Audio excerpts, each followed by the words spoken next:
ലോകകപ്പ് ഫുട്ബോൾ ആവേശത്തിലാണ് പാലക്കാട്. ലോകകപ്പ് ആഘോഷങ്ങളുടെ ഭാഗമായി ജില്ലാ ഫുട്ബോൾ അസോസിയേഷൻ ഫുട്ബോൾ മത്സരവും സംഘടിപ്പിച്ചു.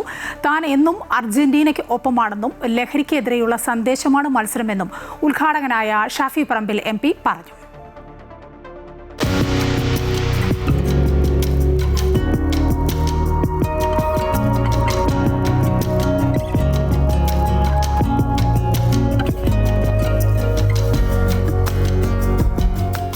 ലോകകപ്പ് ഫുട്ബോൾ ആവേശത്തിനൊപ്പം ചേരുകയാണ് പാലക്കാടും. ഉദ്ഘാടകനായ ഷാഫി പറമ്പിൽ MP ടീം അർജന്റീനയോടുള്ള തന്റെ ആരാധനയും പങ്കുവച്ചു. എന്നും എക്കാലത്തും തോറ്റ കാലത്ത് തോറ്റുകൊണ്ടേയിരുന്ന കാലത്ത് ജയിച്ച കാലത്ത് ഇനിയിപ്പോൾ ജയിച്ചാലും തോറ്റാലും തുടർന്ന് അങ്ങോട്ട് എക്കാലത്ത് ഞങ്ങളുടെ ഫുട്ബോൾ ഇഷ്ടത്തിൻ്റെ ബേസ് തന്നെ അതാണ്.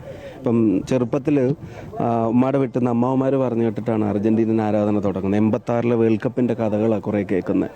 പിന്നെ ഞങ്ങളിങ്ങനെ ചെറുതായിട്ട് 90 ആയപ്പം ചെറിയ കുട്ടി, 94 കുറച്ചുകൂടെ കളി കാണാൻ തുടങ്ങി. 98 സീരിയസ് ആരാധകരായി. വലിയ എക്സ്പെക്റ്റേഷനാണ്. ഒർട്ടേഗയൊക്കെ കപ്പടിക്കുന്നു വിചാരിച്ചിട്ട് നമ്മൾ കാത്തിരുന്നു. 2002 തിരിച്ചടി കിട്ടി, 2006 തിരിച്ചടി കിട്ടി, 10 തിരിച്ചടിയായി, 14 ഞങ്ങൾ ഉറപ്പിച്ചു. അവസാനം അതും കയ്യിൽ നിന്ന് പോയി. 18 നേരത്തെ തന്നെ എക്സിറ്റായി. അവസാനം 2022 ഞങ്ങൾ അടിച്ചു. നേരിൽ ഞങ്ങൾ കളി കണ്ടു, കപ്പടിച്ചു. ലോകകപ്പ് ആവേശം അതിരുകൾ കടന്ന് നാട്ടിൻപുറങ്ങളിലേക്കും പടരുമ്പോൾ കായിക സംസ്കാരവും ലഹരി വിരുദ്ധ സന്ദേശവും ഉയർത്തിപ്പിടിക്കുകയാണ് സംസ്ഥാനം.